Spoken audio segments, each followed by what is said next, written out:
tout de suite.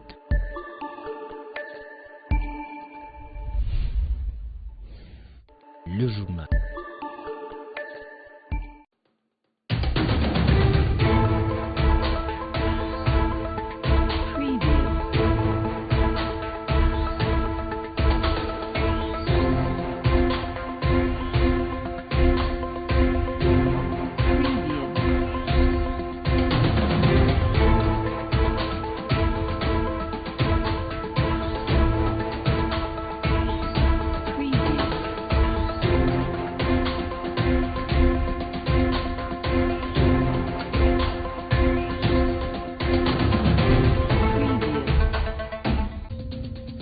Les matins, le trésor de l'UCK s'y sont soulevés à cause de la fixation du prix unilatéral et le non-respect des droits de l'homme. La plupart des Colossiens ignorent l'importance du dépistage précoce du cancer. Le cancer de sein est détecté comme le plus fréquent chez les femmes. C'est en raison de la journée mondiale de la lutte contre ces cancers.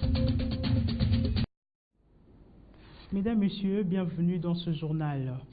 Prendre conscience de l'utilité d'un dépistage précoce, c'est l'intérêt de la Journée mondiale de la lutte contre le cancer, célébrée chaque 4 février. Cette maladie fait beaucoup moins parler d'elle, pourtant elle peut tuer et peut être guérie en même temps. Suivez. Les cancers se manifestent de manière très variée. Ils évoluent souvent sans occasionner des signes, chose que bon nombre de gens ignorent. Le même constat est fait à Kolwezi. La plupart des gens viennent lorsque le cancer a déjà atteint un stade un peu avancé. Donc très peu viennent vraiment au stade où le cancer ne s'est pas encore vraiment bien manifesté. Sur le terrain, la réalité ne contredit pas les médecins. Je n'ai jamais fait la consultation et je n'ai jamais senti aucun signe de cette maladie. C'est par manque d'argent qu'on ne parvient pas à se faire consulter. Pourtant, les symptômes peuvent être des signes de cancer en leur présence consultative, d'où la nécessité d'un dépistage précoce.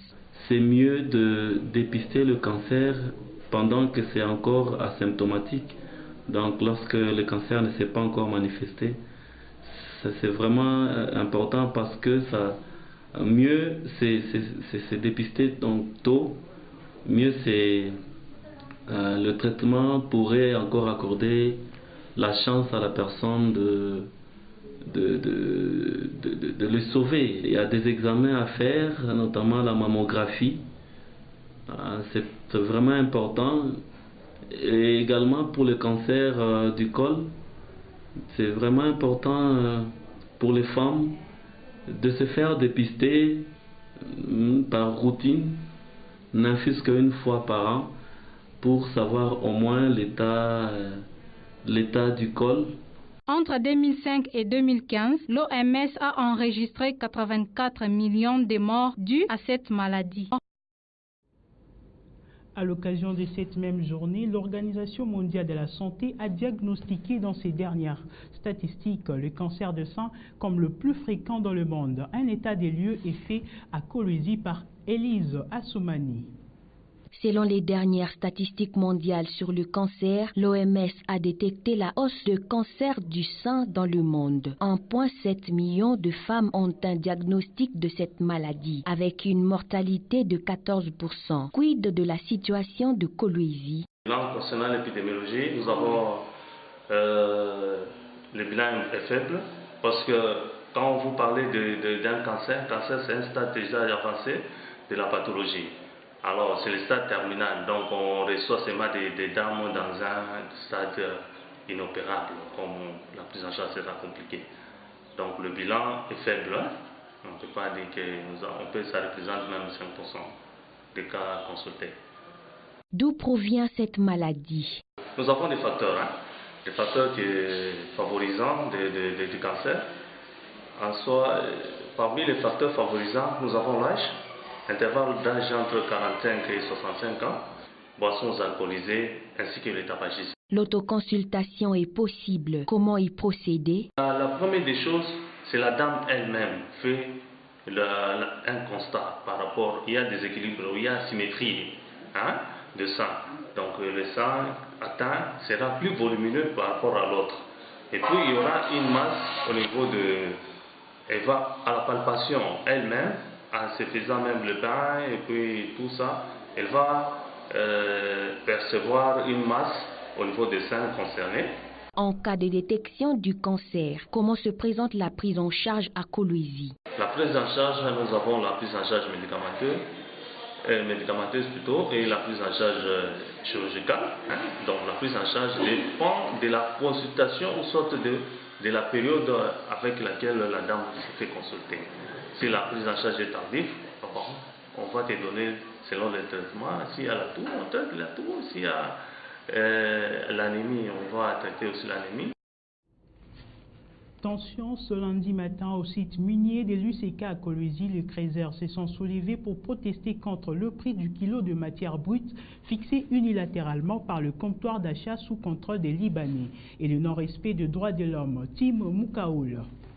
De pneus brûlés, des routes barricadées, des cris et des chants de colère. C'est par ces actes que les Crézers du l'UCK ont manifesté leur soulèvement. 1 kilo de matière brute qui tire 1% de l'UCK l'achète à 5 000 francs congolais. Les Crézers artisanaux ont été mécontents et ont refusé de travailler. La police a été déployée sur les lieux. La situation a dégénéré. Selon les témoins, aucun Crézeur n'a été blessé.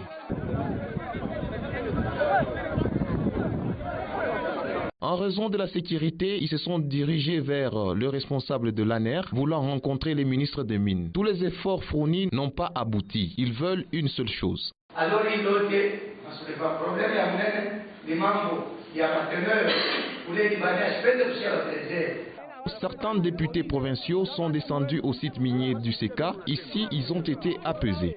Les sites miniers d'UCK est tenu par le groupe et ses partenaires. Dans d'autres sites miniers d'exploitation artisanale comme à Kasoulo, la teneur des 1% de minerai se vend entre 7 000 et 8 000 francs congolais les kilos.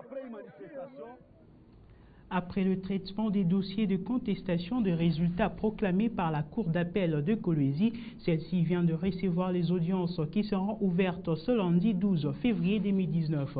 Télésphore Ndouba le précise au micro de Freddy Sangwa.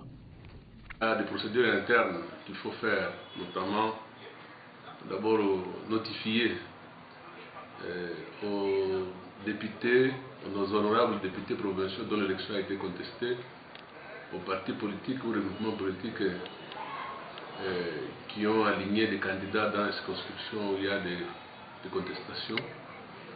Et ils ont 3 jours pour répondre par ce qu'on appelle dans le langage de la loi électorale, le mémoire en réponse. Ces mémoires sont en train d'arriver et la date limite c'était le samedi. Maintenant, cette semaine, on va s'atteler à communiquer, comme la loi l'exige, les dossiers à M. le procureur général pour un avis écrit qui sera fait certainement demain. Comme ça, le procureur général aussi a 48 heures pour son avis. C'est quand les dossiers vont rentrer, ça sera pratiquement vers le jeudi, vendredi, qu'on va programmer les audiences. Et je peux déjà annoncer que les premières audiences vont commencer la semaine prochaine, le lundi. Lundi, mardi, sans faute, il y aura des audiences. Conflit entre le comité de courtiers du Lualaba et le barreau sur la concession 6 sur l'avenue Kassavubu, en diagonale du tribunal des grandes instances en commune de Dilala. Mikantenga nous en dit plus.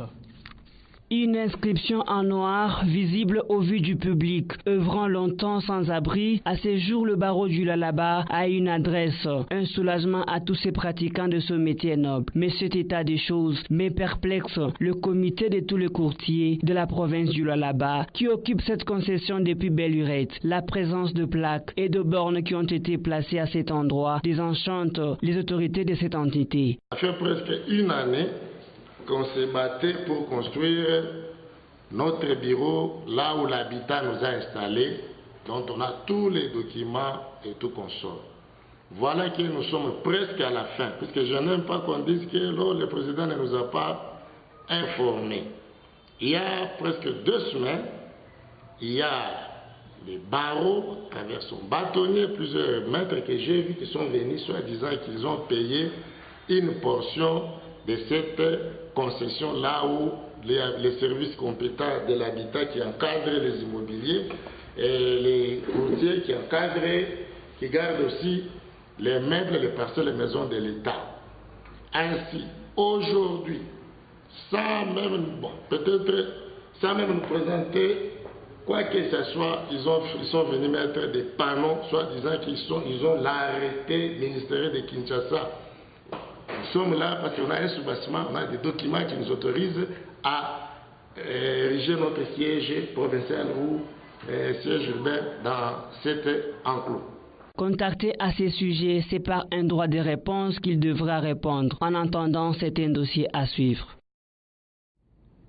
Avant de finir, c'est ce lundi que les étudiants de l'université de Lubumbashi ont repris le cours après un moment de trouble dû au problème de coupure d'électricité, à la desserte en eau potable et au taux de paiement du Minerval. Conformément au calendrier électoral réajusté par la CENI, le dépôt des candidatures intervient ce lundi 4 février à minuit.